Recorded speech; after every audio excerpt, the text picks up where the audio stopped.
Penguin fans, need to sell a home or buy one? Go with the top producing team in the nation, the Amy Wenger team with eXp Realty. Serving Northeast Ohio for 28 years, experience real estate that achieves your goals and exceeds your expectations. Call today and tell them you subscribe to the Penguin Nation Fans podcast, and they will ensure that you are treated like family. Call 330-681-6090 or visit amysguarantee.com. Go Gwins.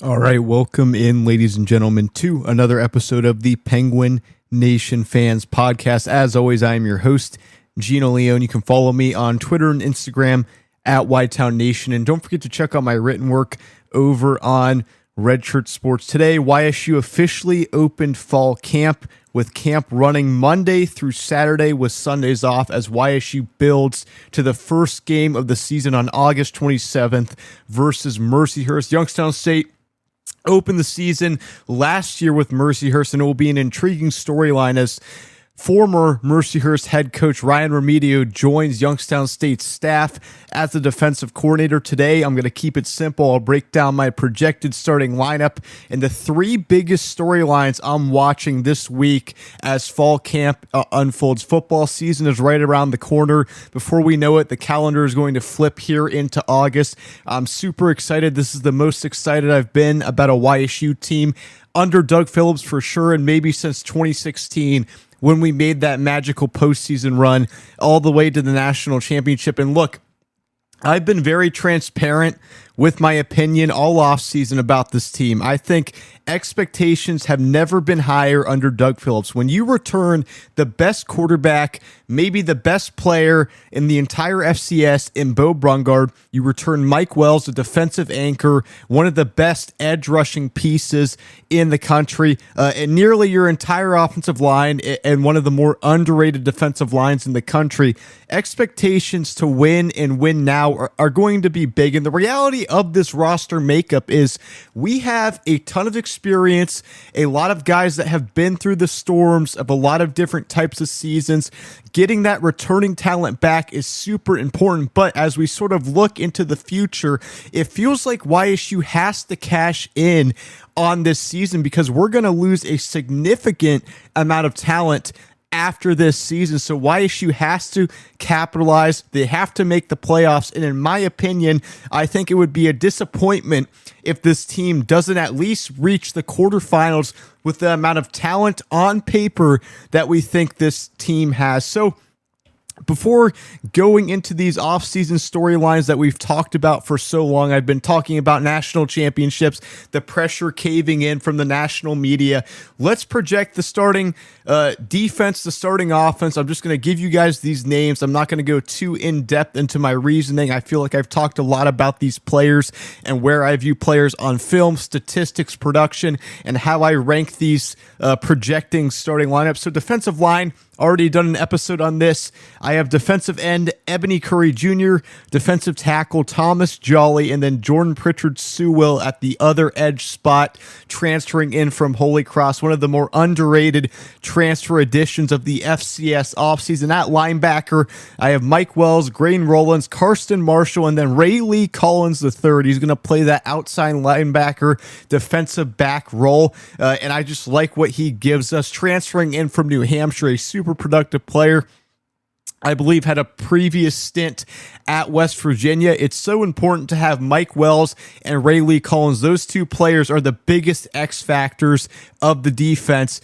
heading into 2026, just because those two roles are so pivotal into what Coach Riemedio does with his 3-4 scheme. Secondary cornerbacks.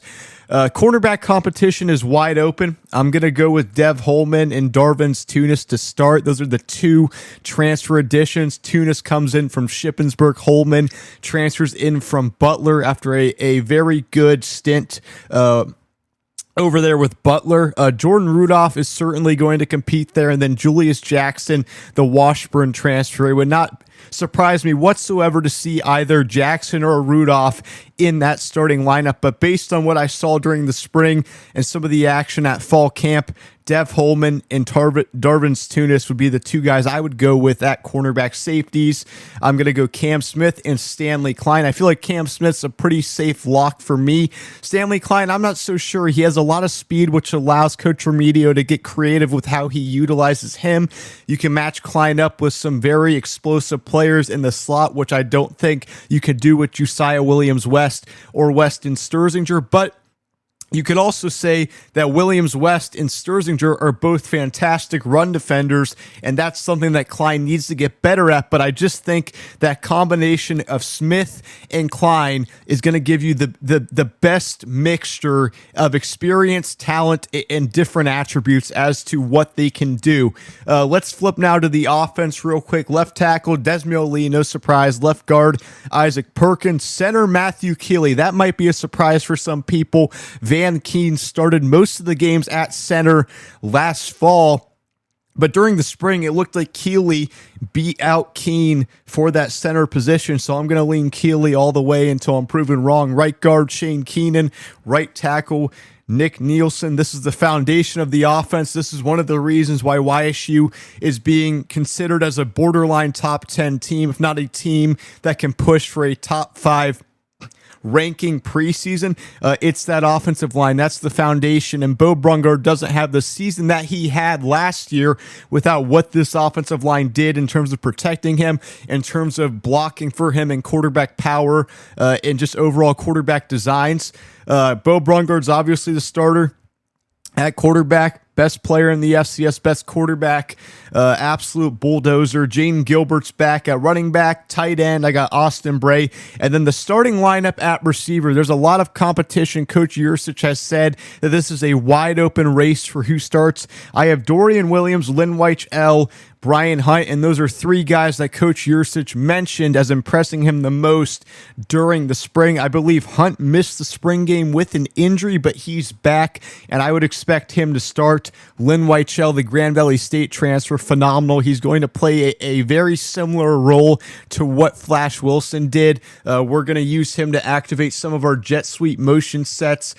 He might not have the exact top-end speed that Flash Wilson had, but I think he's a very good route runner and a very good option to go to in the slot. And then Dorian Williams, I've been super impressed with what he's been able to do at Youngstown State. Didn't really know what we were going to get from him after transferring in from Ohio State. I know that he burned his black stripe with the Buckeyes. That's not easy to do. You know how talented the wide receiver room there is down in Columbus, but I wasn't really sure what we were going to get. He sort of emerged during the spring. He has a nice build. He's 6'2", nice big physical body type. I'm super excited about him, and he rounds out this starting lineup for both the offense and then the defense. So let's go into some more conversations. Here are the three things I'll be watching this week. The first one is who becomes Beau Brungard's go-to target, right? 7 transfer receivers joined the program.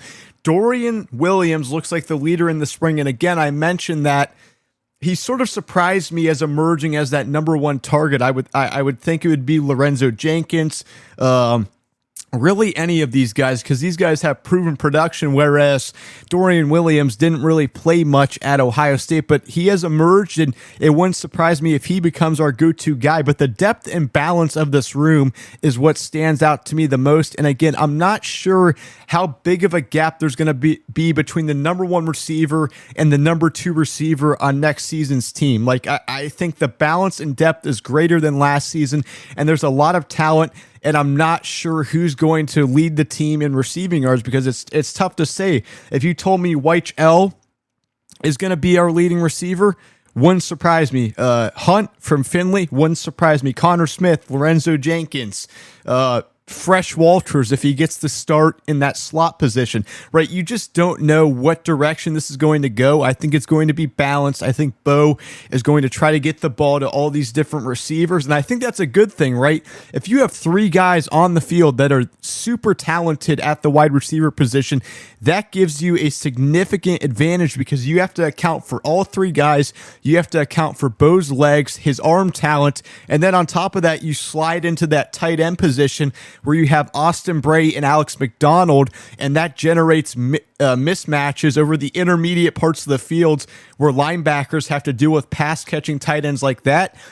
I think that opens things up a lot in the pass game, and I know there is some concern about what the chemistry looks like between Beau and this new look receiving core. I think we're going to be super tough to stop at receiver. We might be even better than we were last season. I think certainly depth-wise and in terms of the guys that we have with length and size, I just think it's going to be a matchup nightmare for a lot of these teams, and that we're loaded at wide receiver and then even tight end, giving Beau a ton of targets to throw to, and he might become an even better passer because of what we were able to bring in through the transfer portal. And then also we have some good players coming in from the high school recruiting ranks. The next question I have: did YSU fix the secondary?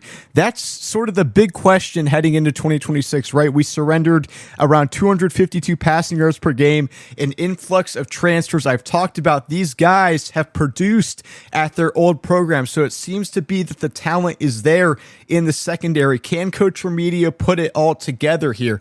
The most consistent part of Coach Remedio's resume has been his ability to scheme up a pass defense and a red zone defense. I would love to see that pass defense translate to Youngstown State while at the same time emphasizing aggressiveness up front with the amount of talent that we have on that front seven. I like Dev Holman, Rayleigh Collins, Julius Jackson. We just need to see how this transfer-laden starting lineup comes together, and if it's going to be enough to compete with some of the quarterbacks in this conference. The Missouri Valley is going to be ridiculous next season. It's going to be a bloodbath. You need guys in the secondary that can cover. We return elite quarterbacks in this conference. DJ Williams and the new skill position guys they brought in through the transfer portal at Southern Illinois. Those guys will pick you apart and make your life miserable if you're not able to have a secondary. Chase Mason and some of the receivers that South Dakota State has, they have a really good tight end there as well, right? Those guys will pick you apart. So you need to have a secondary that can get it done on a consistent basis, and that's the question that needs to be answered as fall camp progresses. And that's why I like to say, like, the season starts now with fall camp because there's so many important things that you have to get done during fall camp to have a successful 2026 season. And then the last question before I get you guys out of here for my first fall camp report: is there enough linebacker depth? Is a question that I have. Wells, Rollins, and Marshall is a fantastic starting lineup at linebacker. One of the better starting lineups at linebacker in the Missouri Valley, probably top three if I had to make a judgment right now. Aiden Fisher transfers in from Tiffin. That's an interesting addition. But outside of him, there's a lot of unproven talent behind Rollins and Marshall and Wells. Lamonte Chambers, Stephen Henderson, Danny Natoli could all earn meaningful roles. Chambers and Natoli started the spring game. Henderson was a first-team player. I believe Marshall missed the spring game, but I would like to see some of those guys emerge because in a 3-4 scheme, it's critical that we have depth at linebacker. And if we don't, and we have some injuries and we're not able to run that scheme, I'm not sure what we're going to turn to. So I would like to see some guys emerge there. But I'm excited overall about the talent. I was really encouraged with what I saw at linebacker during the spring. So in closing, it's only the first week of camp, so there's no need to overreact about every report that I put out here. Fall camp, it's all about building chemistry, installing schemes, and finding those right combinations. We have to mold together a 3-court chain. We need special teams to emerge. We have a new coordinator at special teams. That's another big turnover that we need to see hit. Thomas Fletcher is sort of a Nick Saban disciple. He has a good background. He's a young coach. He has an anchor and Andrew Listovka, but what does that look like with a new punter? What does that look like with a new holder? He has to put all those things together. So let me know what storyline you're most interested in as YSU prepares for week 0 against Mercyhurst. I'll be back with another fall camp report later this week. Thanks everybody for tuning in. Make sure to leave the show a 5-star review and continue to support the podcast on social media. For now, I'm Gina Leone, and as always, go Gwins.